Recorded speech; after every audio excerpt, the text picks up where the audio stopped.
उनके चपले विषे कि महाराज राम कृष्ण में कोई अंतर नहीं है। अंतर क्या है? राम जी के नेत्रों में गंभीरता है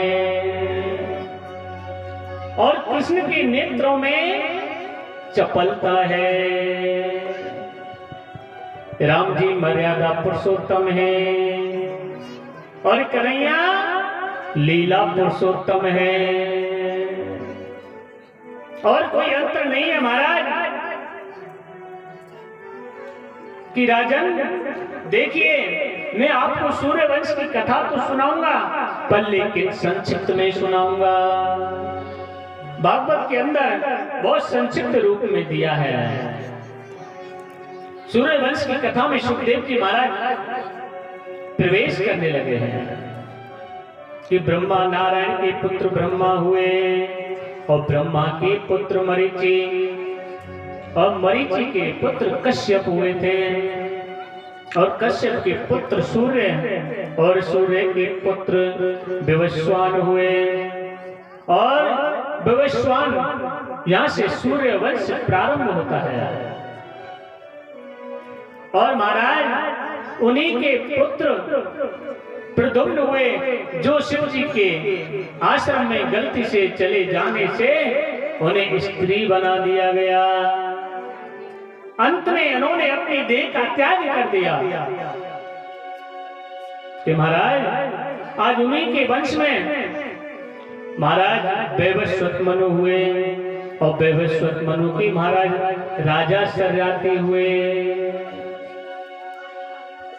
और राजा शर्याती जिनकी एक कन्या है, उस कन्या का नाम है सुकन्या।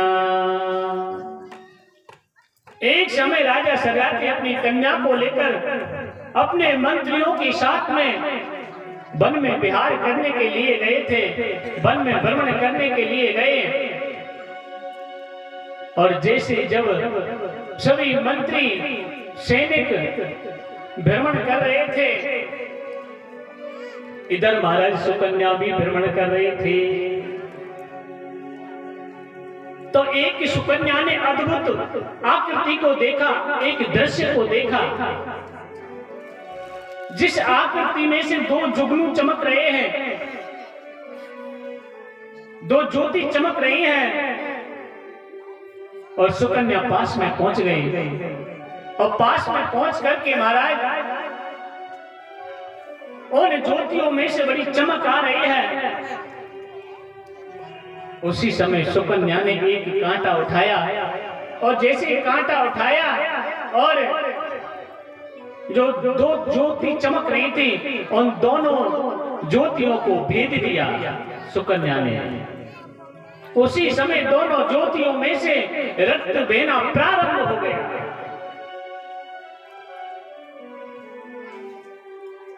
बड़ी तीव्र गति से रक्त बह रहा है। उसी समय सुकन्या घबराने लगी, चिंतित होने लगी, ये मैंने क्या कर दिया, ये मेरे से कितना बड़ा जघन्य अपराध हो गया। मुझे पता नहीं था कि इस बामी में कोई संत महापुरुष बैठा है। अब तो महाराज सभी सैनिक जो भ्रमण कर रहे थे, घूम रहे थे, सभी सैनिकों का मलमूत्र बंद हो गया। दौड़ करके राजा शर्याती के पास में आए, कहने लगे महाराज हमारी रक्षा करो, हमारी रक्षा करो।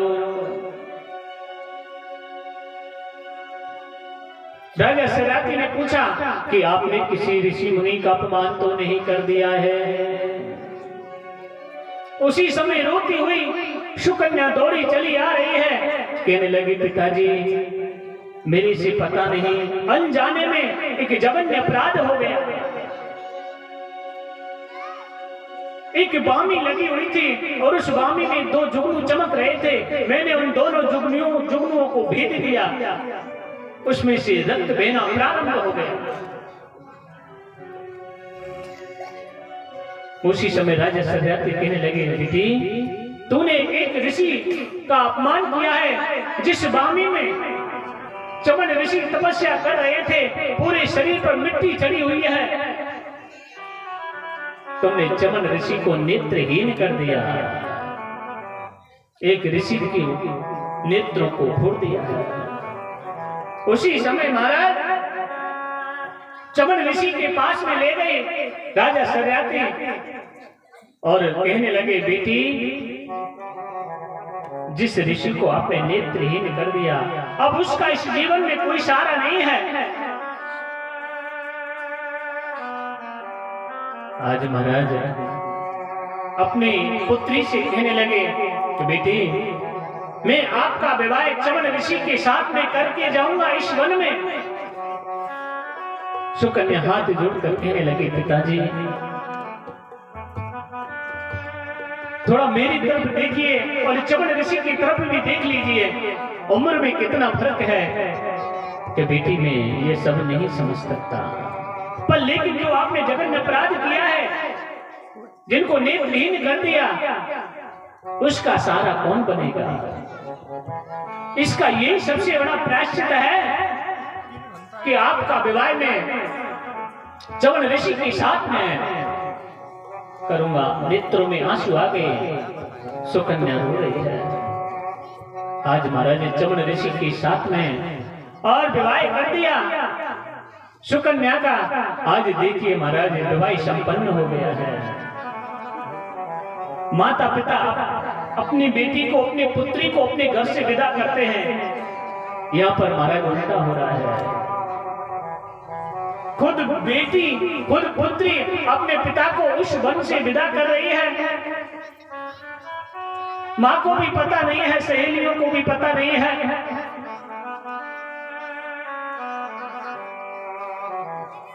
अपने पिताजी को विदा कर दिया महाराज। और जैसे ही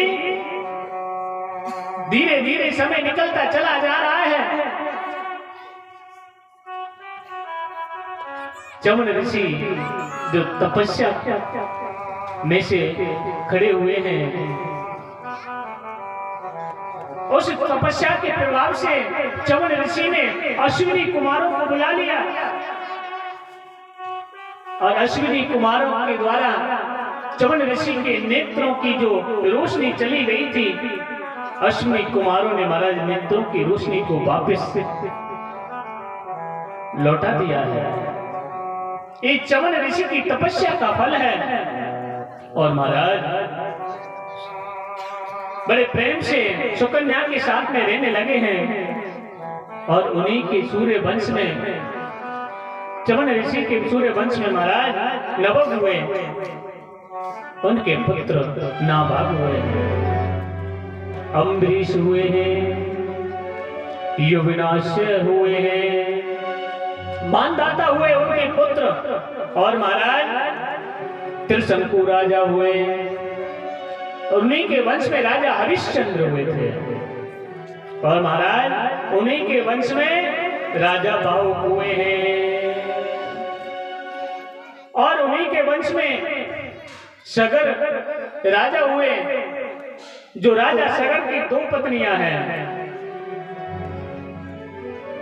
जिसका नाम है, एक का नाम सुमति है, दूसरी का नाम केसनी है। आज महाराज सुमति और केसनी से असमंजस हुए। और महाराज एक दूसरी है जो सुमति, उसके 60 एक पिंड उत्पन्न हुआ था, उस पिंड के 60,000 टुकड़े कर दिए मांस पिंड के, लेकिन मंत्र शक्ति से वो 60,000 टुकड़े पुत्र बना दिए। 60,000 पुत्र हैं राजा सगर के। एक समय राजा सगर ने अश्वमेध यज्ञ किया और उस अश्वमेध यज्ञ में घोड़े को छोड़ दिया राजा सगर ने। और महाराज उस अश्व को चुरा करके इंद्र ले गया और ले जा करके कपिल मुनि के आश्रम में बांध दिया। अब तो जैसे महाराज शाम का समय हुआ है और शाम का समय हुआ, अपने 60,000 पुत्रों से कहा, जाओ घोड़े को वापस लेकर के आओ। जैसे 60,000 पुत्र घोड़े को वापिस लेने के लिए गए महाराज, वो अश्व कहीं पर नहीं मिला, वो घोड़ा कहीं पर नहीं मिला। वापिस लौट करके कहा 60,000 पुत्रों ने, पिताजी कहीं पर नहीं मिला, जो आपने जो घोड़े को छोड़ा था वो नहीं मिला है। क्या ऐसा नहीं हो सकता? हमारे उस घोड़े को कौन चुरा करके ले जा सकता है?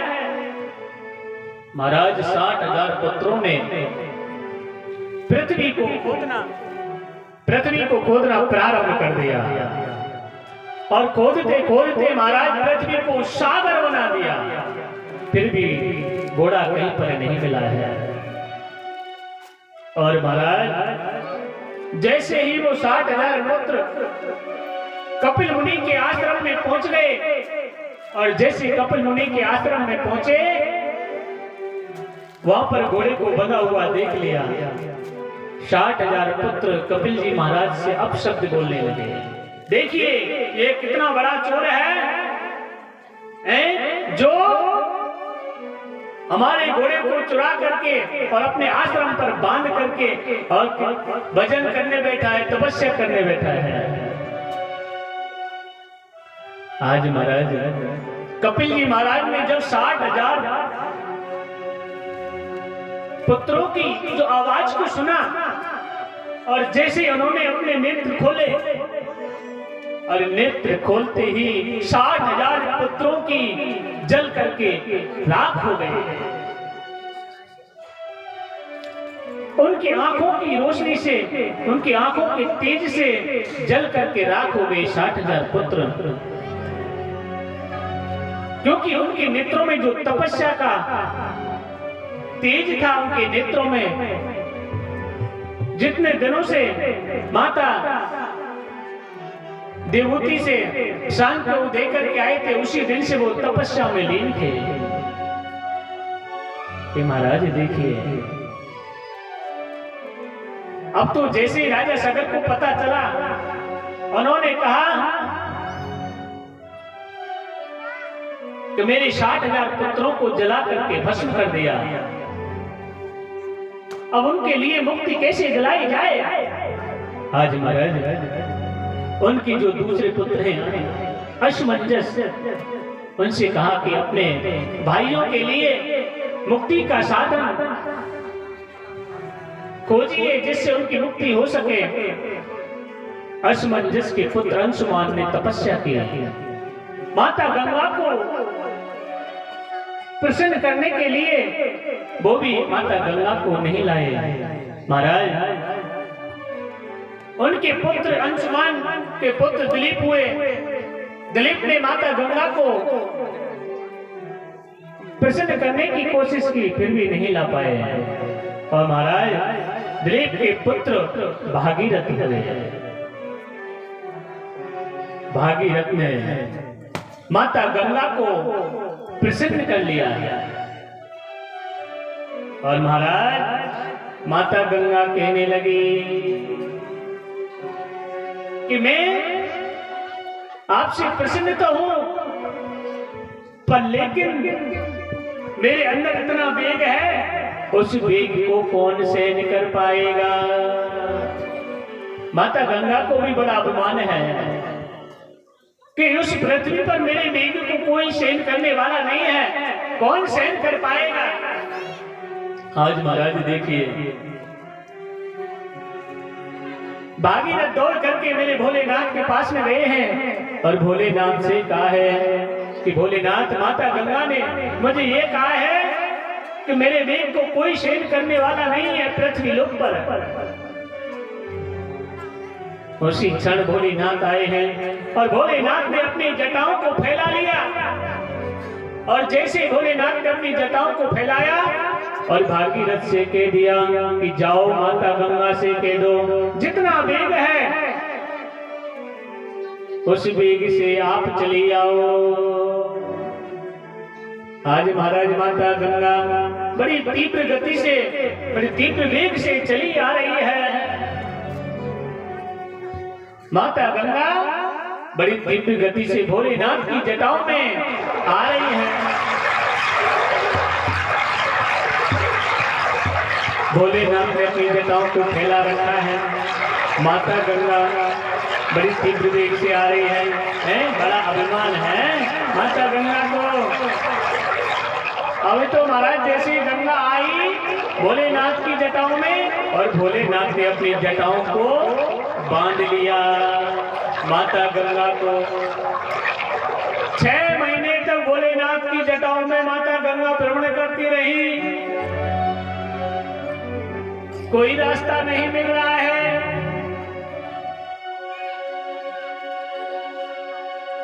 माता गंगा कहने लगी, भोलेनाथ हे स्वामी हे प्राणनाथ, आपकी जटाओं में भ्रमण करते करते 6 महीने निकल गए, मुझे कोई रास्ता नजर नहीं आ रहा है?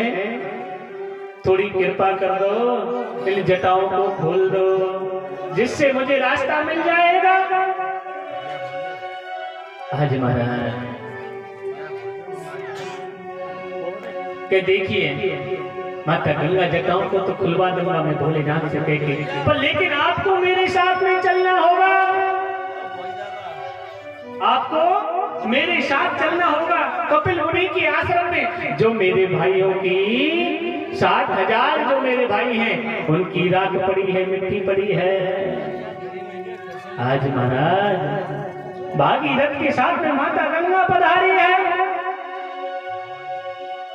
और जैसे 60,000 पुत्रों से माता गंगा का स्पर्श हुआ है, 60,000 पुत्रों की मुक्ति हो गई है। एक बार बोलना पड़ेगा, जय जय श्री। अभी आनंद ना आया, जय जय श्री। हाँ, आज महाराज देखिए 60,000 पुत्रों का माता गंगा के स्पर्श से शुद्धिकरण हो गया है, मुक्ति हो गई है। सुखदेव जी कहने लगे, राजन देखिए उन्हीं के लिए जो सदगति प्राप्त हुई है, उन्हीं के वंश में राजा खटवांग हुए हैं। और खटवांग के महाराज कौन हुए? दीर्घवायु हुए हैं। और उन्हीं के वंश में कौन हुए? रघु हुए हैं। और रघु के महाराज कौन हुए? राजा दशरथ हुए हैं। अब तो समझ में आ गई सूर्यवंश की कथा कहां पे आ गई है। हाँ, आज महाराज देखिए सूर्यवंश कोई छोटा मोटा थोड़ी है, सूर्यवंश भी बहुत बड़ा है। यहां से सूर्यवंश यानी कि राजा दशरथ कहां रहते हैं? राजा दशरथ कहां के रहने वाले हैं? श्यामनगर के, अवधपुरी के रहने वाले हैं। हाँ, आज महाराज देखिए राजा दशरथ के महलों में, उस अवधपुरी में राजा दशरथ के महलों में राजा दशरथ की कितनी पत्नी है? 3 पत्नी है। 3 ही है ना? इतनी आवाज आ रही, 5 है। 3 पत्नियां हैं, कौशल्या, सुमित्रा, कैकेयी। आज महाराज देखिए 3 पत्नियां होते हुए भी राजा दशरथ के महलों में कोई चीज की कमी नहीं है, पर लेकिन 3 पत्नियों की होते हुए भी राजा दशरथ के महलों में कोई भी पुत्र नहीं है। राजा दशरथ के 3 पत्नियों में से एक भी पुत्र नहीं है किसी का भी। राजा दशरथ ऊंचे सिंहासन पर उदास मन से बैठे हैं, प्रभु से विनती कर रहे हैं, हे प्रभु 3 पत्नियां होती होगी एक पुत्र नहीं, जिसके सारे ये जीवन निकल जाता है। आज महाराज मेरे गोविंद को याद कर रहे हैं।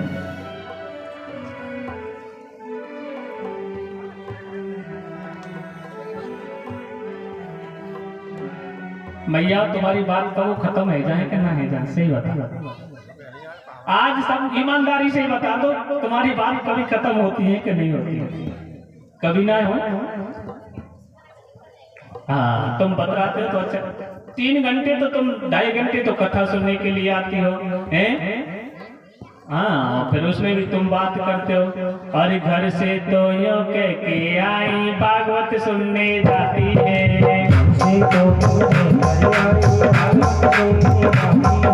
घर से तो यो कह के आई गीता सुनने जाती है।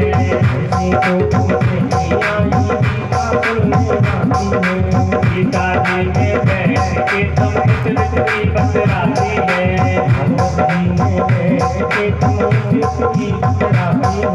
घर से तो यो कह के आई गीता सुनने जाती है।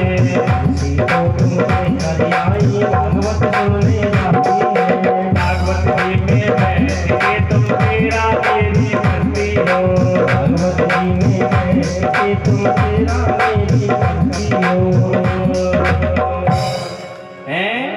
देख लो, मैं जैसे तुम कहेंगे मैं वैसा ही भजन गा दूंगा। आज महाराज देखिए, आज 3 पत्नियां होते हुए भी राजा दशरथ के महलों में पुत्र नहीं है। आज प्रभु को याद कर रहे हैं, प्रभु को देख रहे हैं। राजा दशरथ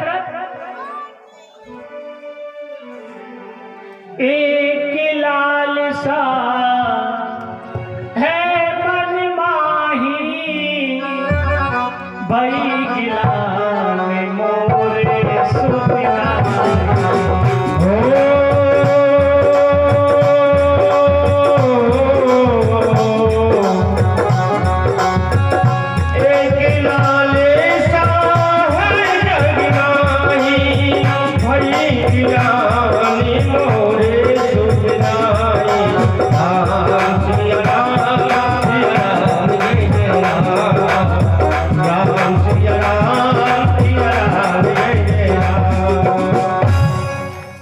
महाराज एक लालसा है मन माही, मन के अंदर एक मेरी जो लालसा है, एक मेरी जो इच्छा है ना, वो है पुत्र की इच्छा, और कोई इच्छा नहीं है।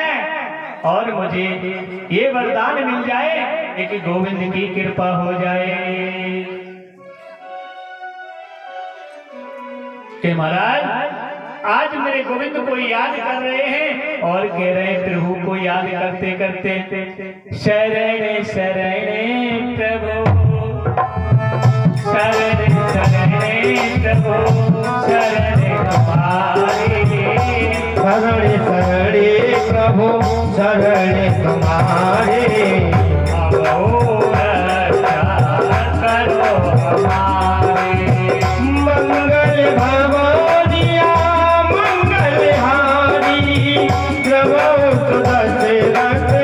अजर बिहारी, राम श्री राम श्री राम जय राम,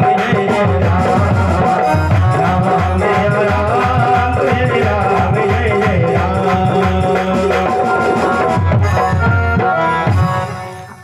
आज महाराज एक शरण शरण प्रभु शरण तुम्हारे, अब रक्षा करो हमारे। प्रभु हमारी एक इच्छा है और दूसरी कोई इच्छा नहीं है, एक पुत्र हो जाए और इससे बड़ा और हमारा कोई सौभाग्य नहीं है। राजा दशरथ महलों में ऊंचे सिंहासन पर बैठे बैठे प्रभु का चिंतन कर रहे हैं और कह रहे हैं कि महाराज देखिए, जब तक बहे जलन जलधारा, जब तक भरे, जब तक भरे नयन जलधारा, रहे सुहाग तुम्हारा, रहे सौभाग्य तुम्हारा। महाराज के एक हमारे मन में जो इच्छाएं हैं गोविंद है परमात्मा, और हमें कुछ नहीं चाहिए, और हमें कुछ नहीं चाहिए आज महाराज गुरु जी का ध्यान आ गया राजा दशरथ को, और गुरु जी के पास जाकर कहने लगे हैं, श्रृंगी ऋषि गुरु वशिष्ठ बुलावा,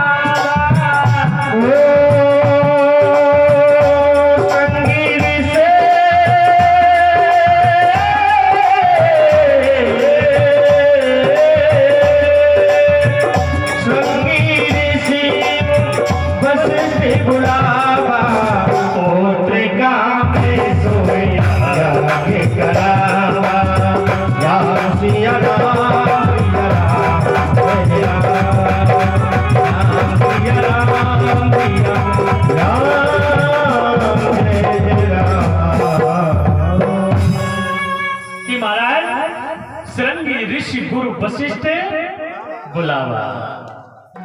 श्रृंगी ऋषि के कहने से वशिष्ठ जी महाराज को बुला लिया है, गुरु जी को बुला लिया। वशिष्ठ जी महाराज आ गए हैं और श्रृंगी ऋषि आ गए हैं, और क्या कहा उन्होंने कि हे राजा दशरथ, पुत्र कामेष्टि यज्ञ करिए। क्या करिए? पुत्र काम शुभ यज्ञ करावा। और गुरुजी को बुला लिया, और गुरुजी बैठे हैं पुत्र कामेष्टि यज्ञ के लिए, और महाराज गुरुजी ने आशीर्वाद दे दिया है राजा दशरथ, और जो 3 रानियां हैं तीनों के लिए अखंड रहे सुहागे तुम्हारा, जब तक बहे जलन जलधारा, जब तक भय जलन जगधारा, अखंड रहे सुहाग तुम्हारा। कि महाराज आज गुरु जी का आदेश हो गया, गुरु जी का आशीर्वाद मिल गया है। और जैसे ही महाराज कौशल्या, सुमित्रा, कैकेयी, राजा दशरथ पुत्र कामेष्टि यज्ञ में बैठ गए। पुत्र कामेष्टि यज्ञ चल रहा है, बड़ी धूमधाम से यज्ञ हो रहा है। और जैसे महाराज पुत्र कामेष्टि जब यज्ञ चल रहा था, चलते हुए यज्ञ में से अग्नि देवता खीर का प्रसाद लेकर के उत्पन्न हो गए हैं। और जैसे खीर का प्रसाद राजा दशरथ के लिए दे रहे थे, उसमें से थोड़ा सा प्रसाद नीचे पृथ्वी पर गिर गया। और जैसे पृथ्वी पर थोड़ा प्रसाद गिरा, उसी समय शंकर भगवान गिद्ध का रूप धारण करके और उस सुंदर प्रसाद को अपने मुख में लेकर के और आकाश मंडल की तरफ उड़ गए। जहां पर अपने ध्यान को थोड़ा आगे ले चलो, लंका की तरफ जो रावण की मां है इला इड़बड़ा जो बैठी है, और महाराज जब वो गिद्ध वहां से निकल के उड़ रहा था, उस इला इड़बड़ा के पास में एक मृत सर्प को देख लिया। और जैसे मृत सर्प को देखा गिद्धराज ने, और उस मृत सर्प को देखते ही अपने मुंह को खोल दिया, और जैसे मुंह को खोला वो प्रसाद इला इड़बड़ा की गोद में जाके गिर गया। और गिद्धराज उस सर्प को लेकर के उड़ गए। और उस इला इड़बड़ा उस प्रसाद को हाथ में लेकर के देख रही है, बड़ा सुंदर चमकीला प्रसाद है। महाराज उसी समय तुरंत इला इड़बड़ा ने ग्रहण कर लिया, और ग्रहण करते इला इड़बड़ा गर्भवती हो गई।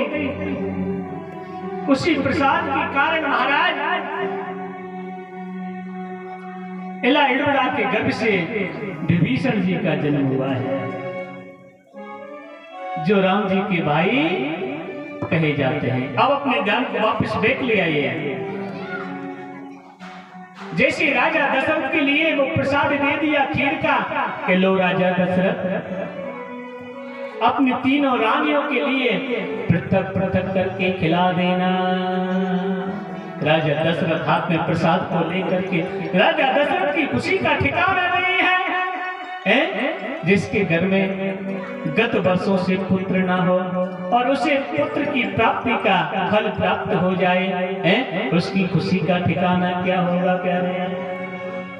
राजा दशरथ बड़े हर्षित हो रहे हैं, गदगद हो रहे हैं? और उस प्रसाद को लेकर के माता कौशल्या के पास में आ गए हैं। और जैसे माता कौशल्या के पास में आए और कहा, लो रानी, इस प्रसाद को आप पृथक पृथक करके खा ले। तीनों रानियां, आज माता कौशल्या समेत के तीनों रानियां बड़ी खुश हो रही हैं, हर्षित हो रही हैं। आज महाराज माता कौशल्या ने उस प्रसाद को किस तरह से वितरण किया है। आर्द भागे कौशल्याय दीना, अर्ध भागे कौशल्याय दीना, अर्ध भागे कौशल्याय दीना, ओ अर्ध भागे कौशल्याय दीना, अभय भागे आधा कर दीना, अभय भागे आधा कर दीना। कि महाराज अर्ध भाग कौशल्याय दीना, अभय भाग आधे में से 2 भाग, एक भाग तो माता कौशल्या ने ले लिया, आधा भाग बचा है, आधे में से माता सुमित्रा ने और कैकेयी ने ले लिया है प्रसाद। और जैसे प्रसाद ग्रहण किया महाराज, आज मेरे गोविंद की कृपा है, आज मेरे ठाकुर पर ब्रह्म परमेश्वर की कृपा से राजा दशरथ की तीनों रानियां गर्भवती हो गई हैं। राजा दशरथ को मालूम हुआ है। राजा दशरथ बड़े खुशी हो रहे हैं, गदगद हो रहे हैं। कहा तो मेरे महलों में एक भी पुत्र नहीं था, आज तीनों पत्नियां गर्भवती हैं। धीरे धीरे धीरे धीरे समय निकलता चला जा रहा है। राजा दशरथ के महलों में वो खुशी का समाचार आने वाला है। आज मेरे गोविंद में आने वाले हैं, आज मेरे पर ब्रह्म परमात्मा आने वाले हैं। अवधपुरी में राजा दशरथ के महलों में सभी अवधपुरवासी एकत्रित हो गए कि राजा दशरथ के महलों में पुत्र होने वाले हैं, गोविंद आने वाले हैं। आज वो अवधपुर नगरी दुल्हन की तरह सज रही है। बड़े बड़े फूल तोरण लगाए गए हैं। राजा दशरथ की जो पत्नियां हैं, कौशल्या, सुमित्रा, कैकेयी, अपने अपने प्रसूत का गृह में सो रही हैं, विश्राम कर रही हैं। अवधपुर वासी द्वार पर खड़े हैं। राजा दशरथ ने दरवाजों को बंद कर रखा है। सभी अवधपुरवासी दरवाजों पर इंतजार कर रहे हैं, कब खुशी का समाचार मिलने वाला है।